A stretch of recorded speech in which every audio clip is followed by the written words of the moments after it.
여러분, 지금 우리가 살아가고 있는 이 지구라고 하는 이 공동체에 인구가 얼마나 되는지 여러분 혹시 아십니까? 이 지구상의 인구가 얼마나 될까요? 70억하고 6억이 더 됩니다. 그러니까 76억이라는 인구가 지금 이 지구 위에 살고 있어요. 그런데 문제는 이 76억이라고 하는 인구, 이 인구 가운데 절반가량 되는 35억 정도의 사람들이 굶주림에 시달리고 있다는 것입니다. 유엔 식량조사단 출신의 장 지글러라고 하는 사회학자가 이런 책을 썼습니다. 왜 세계의 절반이 굶주리는가? 이 책을 보면 지금 전 세계에서 생산되는 식량, 이 식량은 120억 명이 먹을 수 있을 만큼의 식량이 초과 생산되고 있어요. 그럼에도 불구하고 하루에 10만 명, 5초에 1명의 어린이가 굶주림으로 죽어가고 있다는 것입니다. 여러분, 이게 얼마나 충격적입니까? 오늘날 전 세계 인구를 100명으로 친다면 20명은 만성적인 영양실조에 시달리고 있습니다. 그리고 1명은 지금 아사 직전이에요. 굶어 죽기 직전이라는 것입니다. 43명은 위생시설이 제대로 갖추어지지 않은 그런 아주 지저분하고 더러운 곳에서 살고 있고, 18명은 깨끗한 물조차 마실 수가 없다고 합니다. 이런 통계를 볼 때 전 세계 인구의 82%, 100명 중에 82명이 기본적인 위생시설도 확보되지 않은 그런 공간에서 거주를 하고 있고, 또 각종 질병과 기근 속에서 극심한 굶주림에 시달리고 있다는 것입니다. 여러분, 그런데 사실 우리나라도 이런 상태, 이런 상황에서 벗어난 지가 그렇게 오래되지는 않았습니다. 1970년대 초반까지만 해도 이 배가 고픈 것, 이게 우리의 일상이었어요. 여러분들 잘 아시는 그 유명한 가수가 있지 않습니까? 그 세시봉, 송창식. 이 송창식이라는 가수가 이제 이 통기타를 들고 저기 경희대인지 홍익대인지, 홍익대 같아요. 거기 잔디밭에 앉아서, 대학도 안 다니는데 거기 앉아서 이제 노래를 한 거예요. 이제 홍익대에 다니는 사람들은 다 저 사람이 우리 학교 학생이구나 생각했는데 이분은 대학을 들어가지 않았어요. 그래서 누군가 눈에 띄어가지고 그 사람을 본 사람이 그 홍익대학에 다닌 이상벽 씨가 세시봉의 사회를 봤대요. 그래서 당신 우리 세시봉에 와서 노래 좀 하지 않겠는가. 그래서 이제 송창식 씨가 세시봉이라는 곳에 가서 노래를 하게 되었다는 거죠. 그때 이 사람이 세시봉이라는 그 음악 그 감상실이죠. 거기 가서 노래하는 조건이 뭐냐? 뭐 한 달에 돈을 뭐 얼마 그 당시로 몇십만 원 주고 그런 게 아니었어요. 삼시세끼 밥만 먹어주면 된다. 밥만 안 굶게 해주면 내가 가서 얼마든지 노래하겠다. 지금 같으면 상상을 할 수가 없는 일이죠, 그죠? 그게 1969년, 70년 이때 이야기예요. 이때. 요즘 우리 길에 이렇게 다니면 가로수 가운데 이팝나무라는 가로수를 많이 심더라고요. 여러분, 이팝나무 아시죠? 사진을 한번 보여주시기 바랍니다. 저 하얀, 저게 왜 이팝나무냐? 원래는 이밥 나무죠. 이밥이 뭡니까? 이밥, 쌀밥이잖아요. 꼭 쌀밥처럼 생겨서 그래서 이밥 나무다 그렇게 부릅니다. 오래전에 옛날에 전라북도 진안에 어느 가난한 집안에 아이가 태어났어요. 근데 그 해에 너무 흉년이 들어가지고 엄마가 밥을 제대로 못 먹었어. 그래서 이 엄마 모유를 먹여야 되는데 엄마가 밥을 못 먹으니까 이 젖이 안 나올 것 아니에요. 그 신생아가 결국은 젖을 못 먹어서 그렇게 죽고 말았습니다. 그러니 그 부모의 마음이 얼마나 찢어지겠습니까? 그래서 이 죽은 아이를 그 산에 양지 바른 곳에 묻어주고 그 옆에다가 무슨 나무를 심어줬는가? 이 이팝나무를 심어줬대요. 그 왜 심어줬겠습니까? 죽어서라도 그렇게 밥 굶지 말고 이 이팝나무, 이 쌀밥 그렇게 든든히 먹으면서 그렇게 지내라는 그런 이 부모의 마음이 거기에 담겨 있는 거죠. 하지만 이제는 우리가 놀라운 경제 성장을 이루었습니다. 그로 인해 이제 배고픔이라는 단어는 아주 우리 사회에서 어색한 단어가 되었어요. 요즘 아이들은 사실 이 배고픔이라는 걸 잘 모르잖아요. 하지만 우리가 이렇게 풍족한 사회가 되었음에도 불구하고 세계 10대 경제 강국이라는 타이틀을 가지고 있음에도 불구하고 우리 주변에 사회 한켠에는 그늘지고 또 소외된 가운데 힘들어하는 이웃들이 아직도 많이 있다는 것입니다. 여러분 요즘도 뉴스를 보면은 가끔 이 빈곤 때문에 너무 경제적으로 힘들어가지고 스스로 목숨을 포기하는 그런 사람들, 그 뉴스들을 우리가 가끔 자주 접합니다. 몇 년 전에 우리 사회에 충격을 주었던 사건이 있었죠. 서울 송파구의 세 모녀 사건.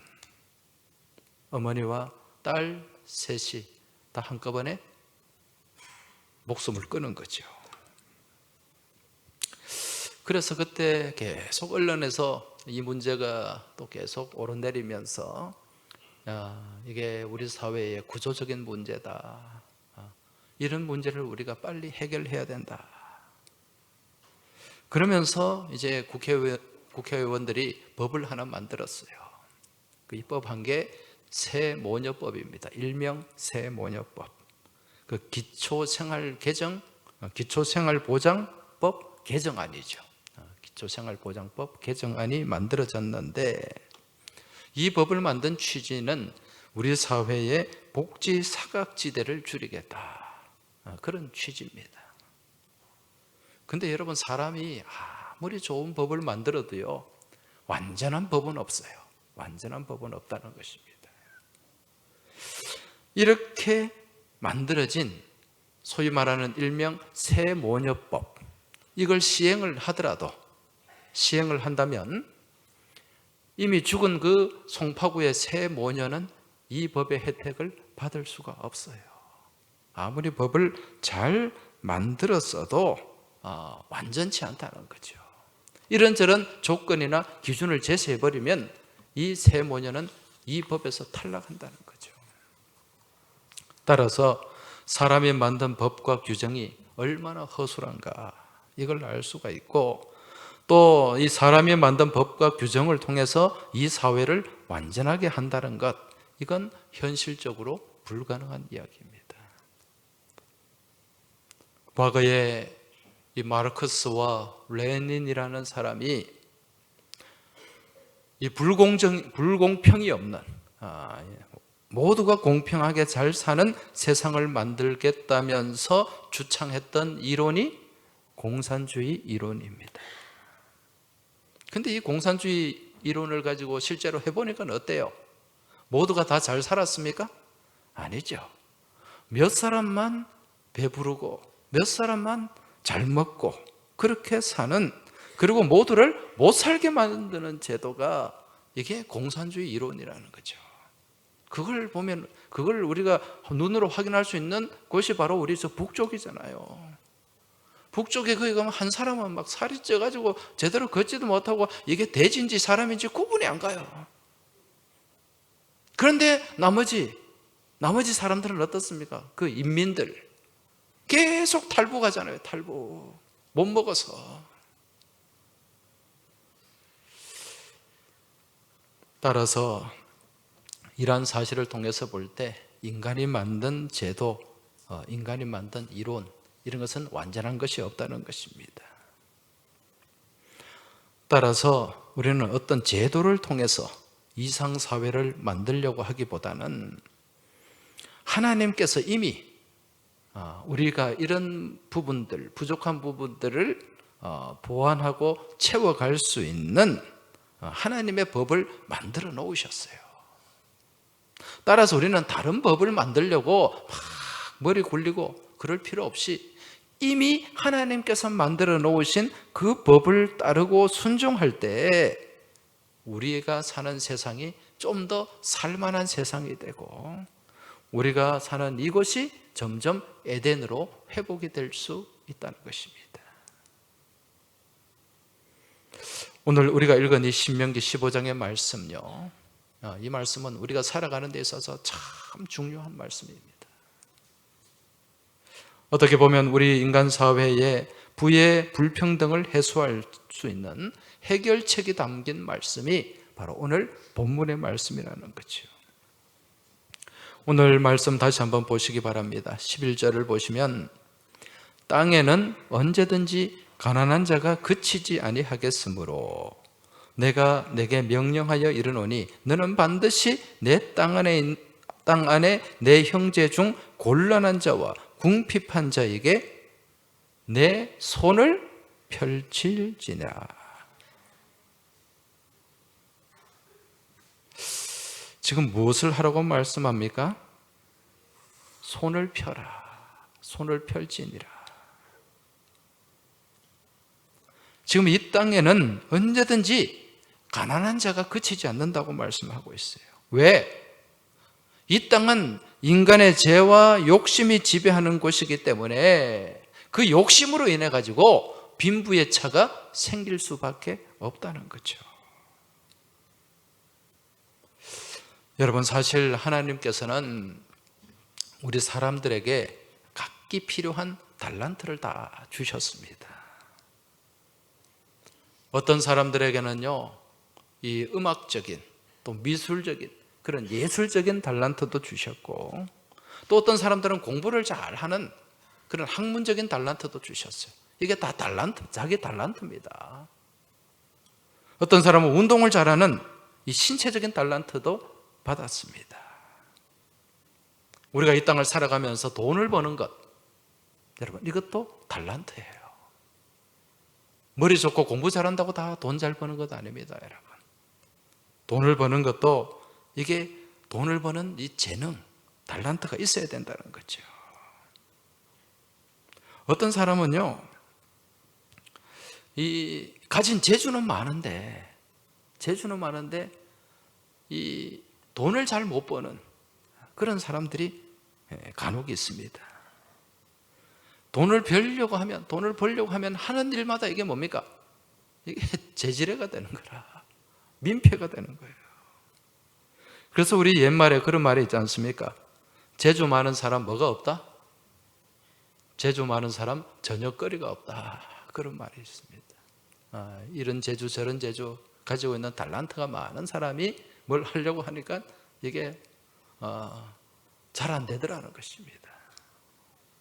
제가 아는 어떤 분도요, 참 이 팔방미인이에요. 어떻게 보면 뭐 여러 가지 참 맥가이버라고 여러분 아시죠? 맥가이버. 뭘 못하는 게 없는 그런 사람인데 딱 한 가지 못하는 게 있더라. 돈을 잘 못 벌어. 그래서 가족들이 좀 힘든 그런 분이 있습니다. 우리 교회로 친다면은요, 딱 이정환 목사님이 여기 해당이 돼요.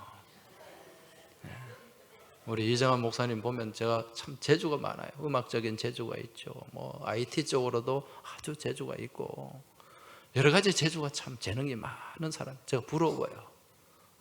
근데 저런 사람이 돈 벌려고 하면 안 돼요. 언젠가 저한테 자기가 카페 목회를 하고 싶다 그랬어요. 그래서 제가 당장 그거 말렸습니다. 저런 사람은 그거 하면 안 돼요. 금방 말아먹습니다. 자기만 힘들면 괜찮은데 주변의 가족까지 힘들어진다는 거죠. 우리가 이러한 모습들을 볼 때 아무리 재주가 많아도요, 돈 버는 것과는 이게 일치하지 않는다는 것입니다. 그래서 재물을 모으는 것도 달란트, 즉 은사가 있어야 된다. 근데 사람들은요, 돈을 많이 벌어야만 이게 복을 받은 것이다, 잘 사는 것이다, 그렇게 생각을 합니다. 여러분이 물질이라고 하는 것, 이게 복일까요, 복이 아닐까요? 물질이 복이 맞기는 맞아요. 복이는 맞기는 맞는데 물질이 많아야만 이게 복 받은 사람이다, 그렇게 규정해서는 안 된다는 거죠. 그럼 물질이 좀 적으면 복을 받지 못했습니까? 아니라는 것입니다. 우리는 보통 큰 집에 살면서 좋은 차를 타고 다니고 돈이 많으면 그 사람이 잘 산다, 복 받았다, 그렇게 생각하는데 이것과 잘 사는 것은 개념이 완전히 달라요. 여러분, 성경 잠언 17장 1절에 보면 어떤 말씀이 나옵니까? 잠언 17장 1절에 보면 마른 떡 한 조각만 있고도 화목하는 것이 제육이 집에 가득하고도 다투는 것보다 나으니라. 할렐루야. 말라 비틀어진 그 떡조각 하나 가지고도 참 배불리 먹을 수 없는 그런 집에 살아도 온갖 고기, 산의 진미가 가득 쌓인 그런 집안에서 다투며 사는 것보다 그 마른 떡 하나 그거 가지고 있으면서도 서로 화목하며 살아가는 게 이게 뭐다? 이게 잘 사는 것이다. 이게 복 있는 삶이라는 거예요. 따라서 우리가 이 땅에서 발생하는 빈부의 문제, 이것은 복과 저주의 개념으로 바라봐서는 안 된다는 거죠. 잘 사는 사람은 복을 받았고 좀 경제적으로 어려운 사람은 저주를 받았다, 이게 아니라는 거예요. 여러분, 이게 인간의 욕심으로 인한 생긴 불평등이에요. 이게 구조악이라는 거예요. 구조악. 그래서 하나님은 이 땅에서 가난한 자가 그치지 않는다, 인간의 욕심으로 인해 가지고. 그럼 하나님이 왜 이것을 그냥 이렇게 바라보고 계시는가? 이러한 불평등한 사회 속에서 하나님은 무엇을 실천하기를, 무엇을 나누기를 원하실까요? 여기에서 이러한 사회 가운데서 이제 능력을, 그 효력을 나타내는 것이 하나님의 사랑이라는 거예요. 하나님의 사랑이 그 가운데 펼쳐지면 이런 구조적인 문제, 이런 불평등의 이 어려운 문제들이 해결될 수 있다는 것입니다.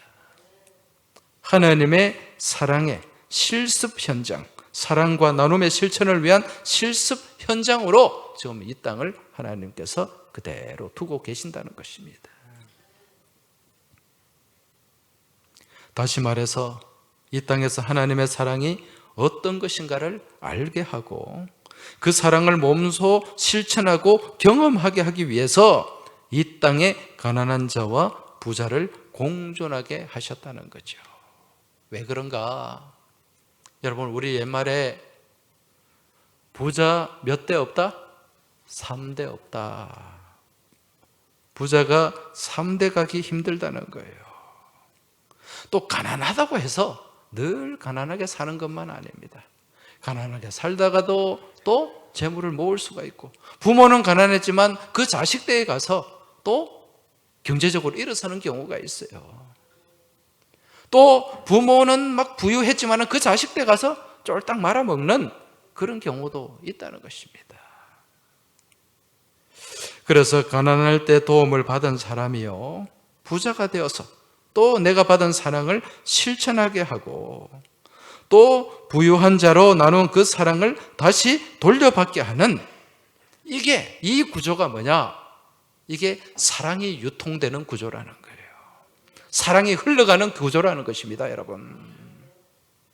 그러한 가운데서 하나님은 이 땅을, 이 공동체를 무슨 생명이 있는, 생명력이 있는, 생기가 있는 그런 사회로 하나님이 만들어 가길 원하신다는 것입니다.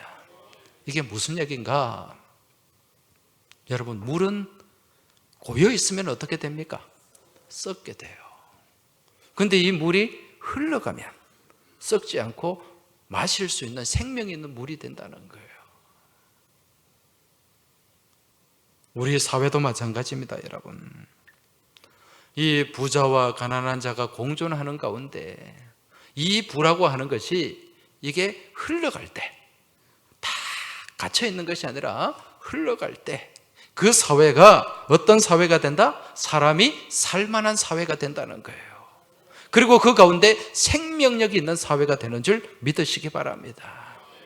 그래서 내가 도움을 베풀고 또 도움을 받은 사람이 또 나중에 또 경제적으로 괜찮아지면 또 나보다 어려운 사람을 도와주고, 이게 어떤 사회냐? 흘러가는 사회라는 거예요.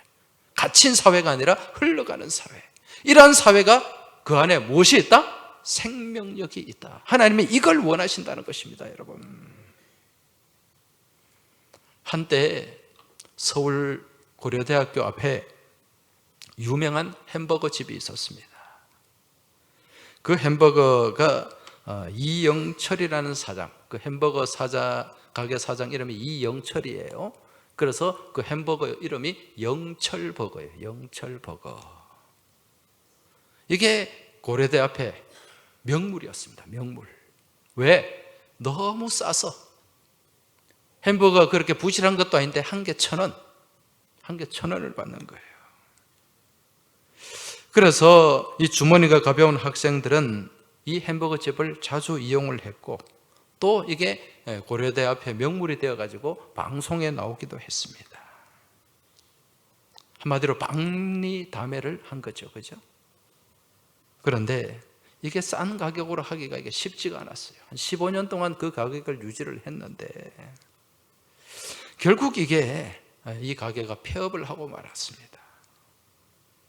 처음에 이 햄버거 가게가 잘 나갈 때 이 이영철 씨가 또 그 수입을 가지고 또 어려운 학생들, 이 고려대학에 다니는 학생들에게 장학금을 줬어요. 매년 2천만 원씩 장학금을 줬습니다. 여러분, 이게 2천만 원이 적은 금액이 아니라 햄버거 1,000원짜리 팔아가지고 운영이 어려울 때도, 가게가 이제 점점 어려워질 때도 그 약속을 계속 지켰다는 거죠. 장학금도 계속 기부하고요. 근데 결국 이 가게가 경영난을 겪으면서 폐업을 하고 말았어요. 그러자 어떤 일이 일어났는지 아십니까? 우리 학교 앞에 저 영철버거를 살려야 된다. 그러면서 이 영철버거에 장학금을 받은 학생들이 앞장을 서기 시작을 했어요. 그리고 이제 이 대중들을 대상으로 크라우드 펀딩이라고 그러죠. 이 여러 대중들로부터 자금을 모으는 그 크라우드 펀딩을 조성해서 다시 가게를 재오픈, 다시 열어주었다는 것입니다. 그러면서 그 가게를 살렸다는 거죠. 망한 가게를. 여러분, 이게 뭡니까? 사랑의 유통입니다. 그 사랑에 내가 그 사랑의 물꼬를 틀고 흘러보냈더니 그 물이 결국 어떻게? 나에게로 돌아와서 누구를 살린 거예요? 나를 살리는 거죠. 전도서 11장에 보면 어떤 말씀이 나옵니까? 전도서 11장 1절에 보면은요, 내 떡을 물 위에 던지라. 여러 날 후에 도로 찾으리라. 할렐루야. 이게 무슨 말씀입니까? 네가 가지고 있는 떡을 물 위에 던져라. 이 세상 가운데 던지라는 거예요. 그러면 그게 결국 누구에게 돌아온다? 내게 돌아오게 된다. 나를 살리는 것이 된다는 것입니다.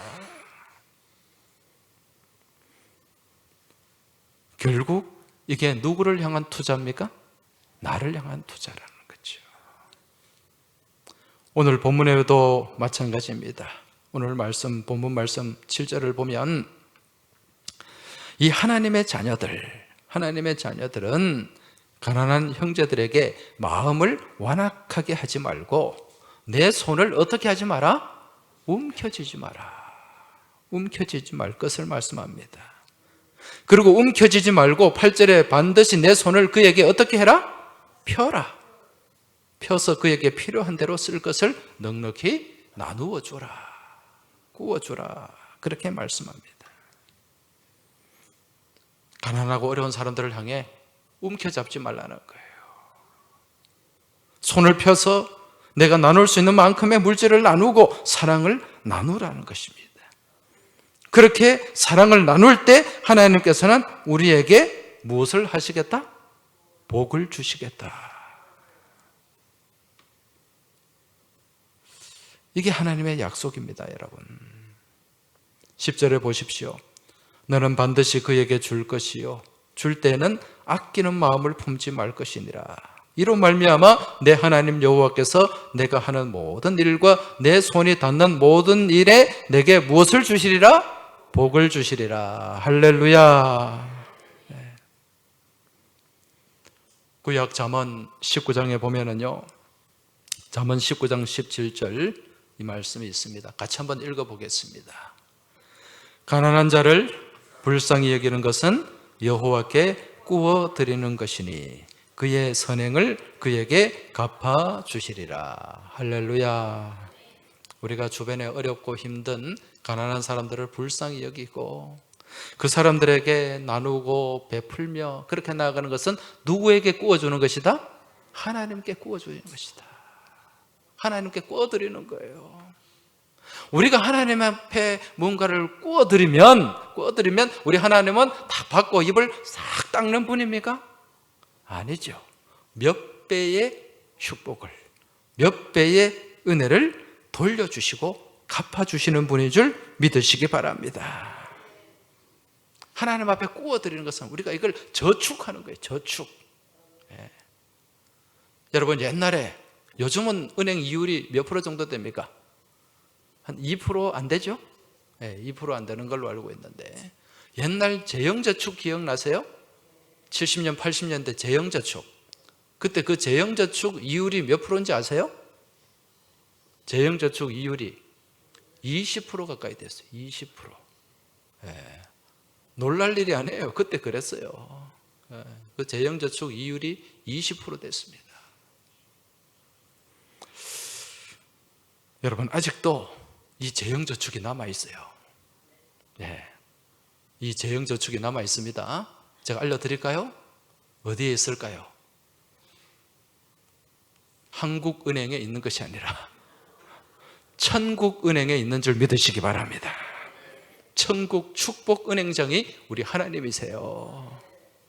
거기는요, 이 재형저축과 비교할 수 없는 그런 이율이 적용되는 줄 믿으시기 바랍니다. 우리가 누구에게 구워드리면? 하나님께 구워드리면. 이 하나님께 구워드리는 것이 어떻게 하는 것이다? 내 주변에 어렵고 힘든 사람들을 도와주고 베풀고 선행을 나누는 것이다. 여러분, 지금 여러분의 손을 한번 보세요. 손을 한번 들어보세요. 자, 손을 한번 보시기 바랍니다. 지금 펼쳐져 있습니까? 꿍쳐지고 있습니까? 펼쳐져 있죠. 이걸 그대로 유지하시기 바랍니다.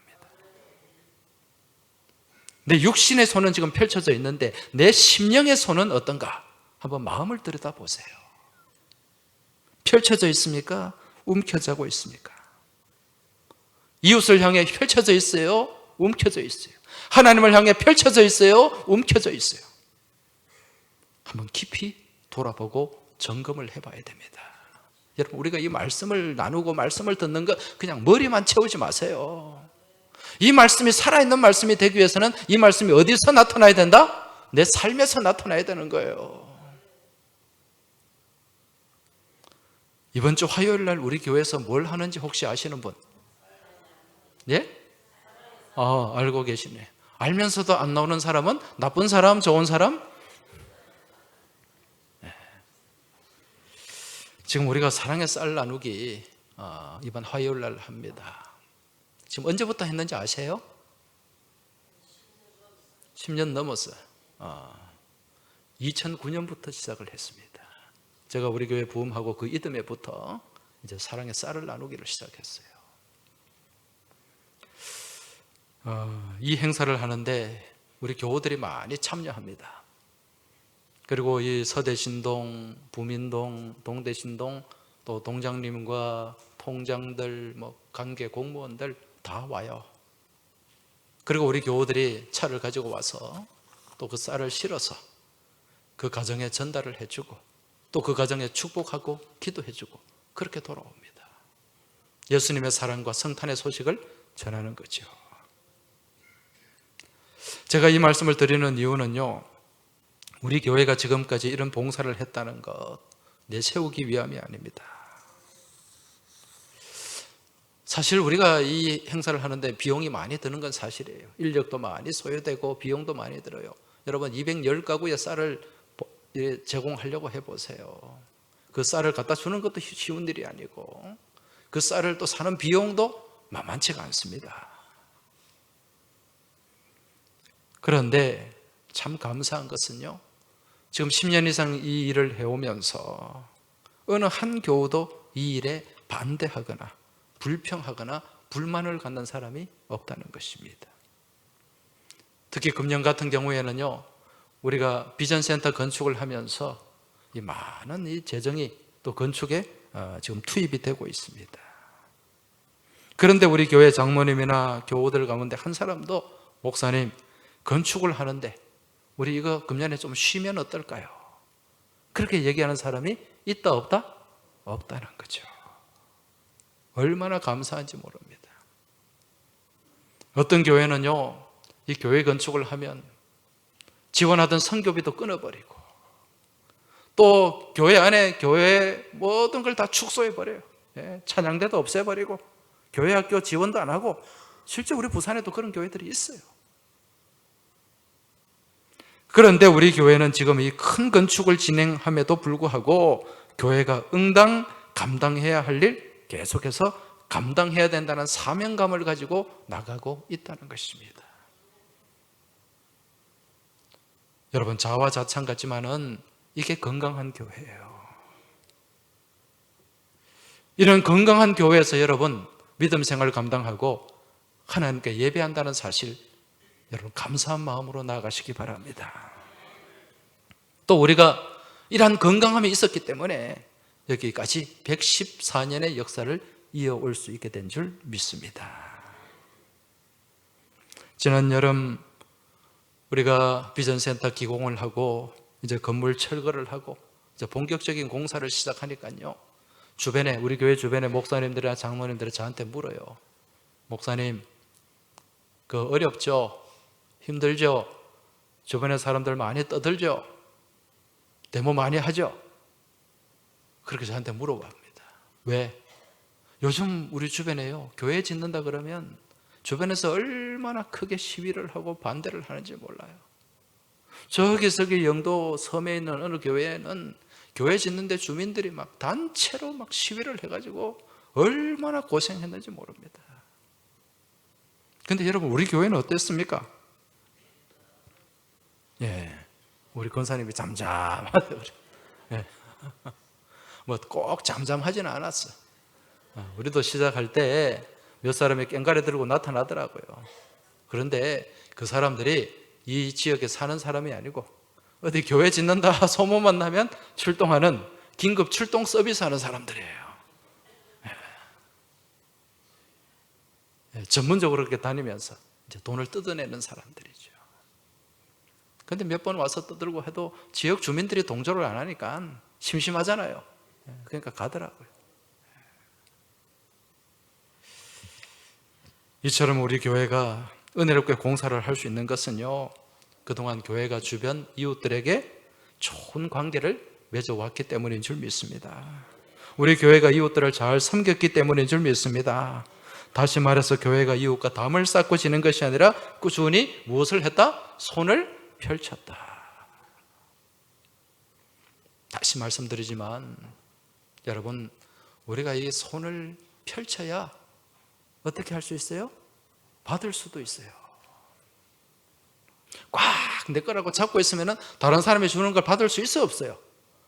못 받죠. 잡고 있으니까. 그런데 내가 베풀기 위해서 손을 펼치며 나갈 때 다른 사람이 내게 주는 것도 받을 수 있다. 주고 받을 줄 아는 게 이게 여러분 건강함입니다. 어떤 사람들은 다른 사람한테 잘 베풀기는 하는데 나는 누구한테도 도움을 안 받아요. 이건 뭡니까? 건강하지 않은 거예요. 사랑을 줄 줄도 알고 어떻게 할 줄도 알아야 된다? 받을 줄도 알아야 되는 거죠. 우리의 삶도 그렇고요. 우리 교회도 그렇습니다. 우리 교회가 이웃을 향해 손을 펼칠 때 또 이웃이 우리 교회를 향한 사랑을 또 나누어 줄 것이고 더 큰 사랑은요, 하나님께서 주시는 사랑을 우리가 손을 펼쳐야 받을 수 있다는 사실입니다. 건강한 교회는 어떤 교회라 그랬어요? 유통이 되는 교회입니다. 저수지 같은 교회가 되면 안 된다는 거예요. 무슨 교회가 돼야 된다? 샘 같은 교회가 돼야 된다. 왜 우리가 샘물을 마실 수 있어요? 샘은 계속해서 물이 새롭게 솟구치고 그 물을 흘러가게 만듭니다. 다른 사람이 퍼가게 그걸 내준단 말입니다. 근데 저수지는 다 갇혀 있어요.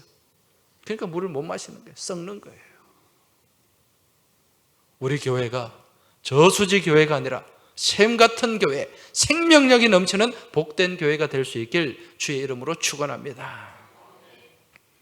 여러분, 마지막으로요, 원숭이, 이 아프리카에 사는 원숭이를 잡는 방법 제가 하나 가르쳐 드릴게요. 원숭이를 생포하려면 어떻게 잡아야 될까요? 이 원숭이가 얼마나 재빠르고 약은 놈인지 몰라요. 이 잡을 생포하려고 그러면 금방 막 나무 타고 쏜살같이 올라가 버립니다. 그래서 생포하기가 쉽지가 않아요. 그런데 원숭이를 생포할 수 있는 아주 간단한 방법이 있습니다. 그게 뭘까요? 원숭이를 잡기 위해서 이런 유리병이 있어요. 주둥이 입구가 작고 넓은, 거기에 먹을 거, 원숭이가 좋아하는 바나나나 이런 걸 거기에 담아 놓아요.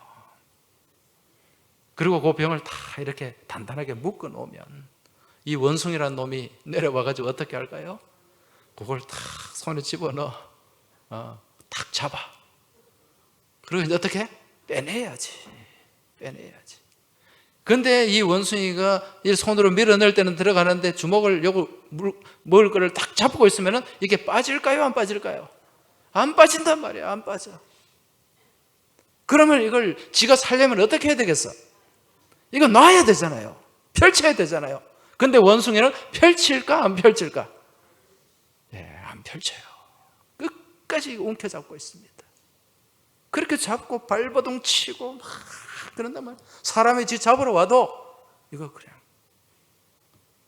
그대로 생포되어 가지고 가는 거예요. 우리의 손도 마찬가지입니다. 오늘 우리의 손이 날마다 내 것만 생각하고 그걸 움켜잡고만 있으면은 그 손은 나를 살린다, 죽인다. 죽이는 손이다. 여러분, 우리의 삶이 살아나기 위해서는 손을 움켜잡으면 안 돼요. 어떻게 해야 된다? 펼치며 나가야 된다.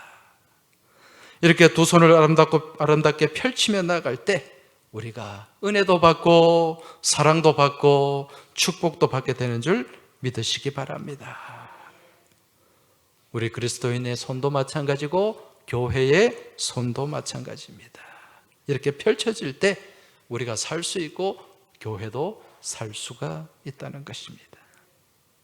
마지막으로 우리 10절 말씀 다 같이 한번 읽겠습니다. 10절 말씀 한번 보십시오. 너는 반드시 그에게 줄 것이요 줄 때에는 아끼는 마음을 품지 말 것이니라. 이로 말미암아 내 하나님 여호와께서 내가 하는 모든 일과 내 손이 닿는 모든 일에 내게 복을 주시리라. 할렐루야. 따라합시다. 내게 복을 주시리라. 할렐루야. 이런 하나님, 앞에 손을 펼치고 나가는 가운데 우리 하나님께서 베푸시는 풍성한 복을 받아 누리는 여러분과 저의 복된 삶이 되길 주의 이름으로 축원합니다. 기도드리겠습니다. 하나님 아버지, 움켜잡으면 다 제 것이 될 줄 알았지만 결국 그것이 나를 죽이는 것임을 깨닫게 됩니다. 하나님 말씀대로 펼치며 나아가게 하여 주옵소서. 베풀고 나누고 섬기며 나가는 우리 주님을 기다리는 복된 대림의 계절이 되게 하여 주시옵소서. 예수님 이름으로 감사하며 기도드리옵나이다. 아멘.